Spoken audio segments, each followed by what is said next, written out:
Hi everybody.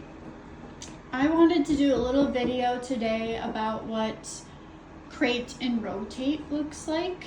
A lot of you might hear that term a lot from your foster mentors or Coco's Heart staff, and not everyone knows what that means. So I wanted to show you what my setup looks like and what I do when I'm crating and rotating. So right now I'm in one of my spare bedrooms here. This is like my dog room. So I have kennels in here.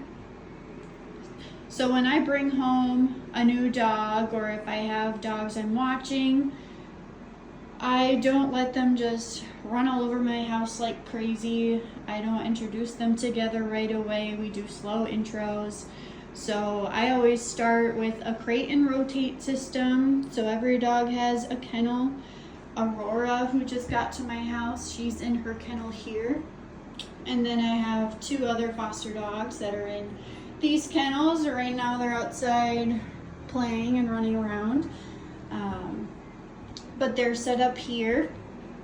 And so what I do is, since Aurora here hasn't had the chance to meet the other two dogs yet, she just got to my house, so I crate and rotate. So what that means is when my two foster dogs are out, Aurora is put away in her kennel, and then when my other two foster dogs are back inside safely in their kennel, then I'll rotate and let Aurora be out for a little while, and then once she's had her turn, she'll go back in her kennel, and then I'll bring my resident dogs out to let them have some time out.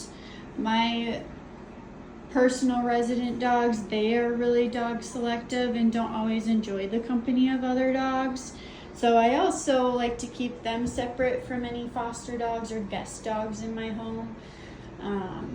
And crating and rotating is just a really nice way to keep everyone separate when needed, give each other breaks from each other, a good area to rest. So I've got my dog room in here for visiting dogs, and then kind of down the hall I have my other bedroom where I have crates set up for my resident dogs. So they get their own quiet space in here, and they don't have to worry about being close by where the other visiting dogs are. And everybody just kind of has their own space to decompress and relax and not worry about getting in each other's face. I always keep some space between the kennels so they're not too close together. Or if I have a really reactive dog, I might put a piece of cardboard or something in between the two kennels so that they don't have to be looking directly at each other.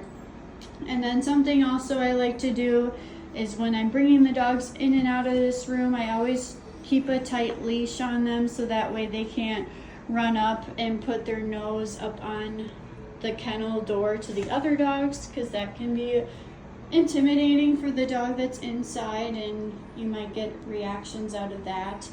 So I just like to keep everybody separate at first, and after a couple days of them being able to kind of see and smell each other, then we can try going forward with the next step of intros. But this is what my crate and rotate system looks like.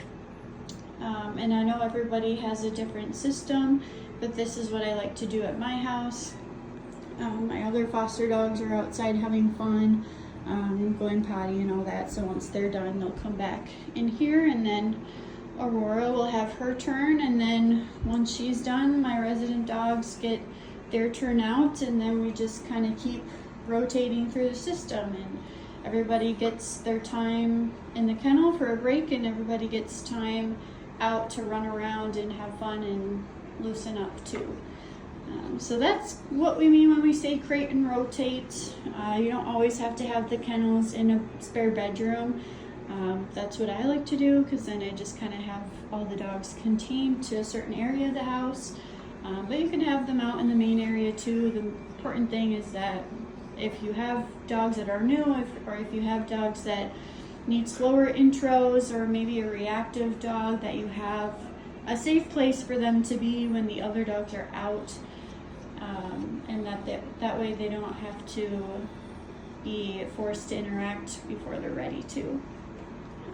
So if you have any questions or comments or any setups that you'd like to share, we'd love to hear them. And this is how I do it at my house. So thanks for tuning in.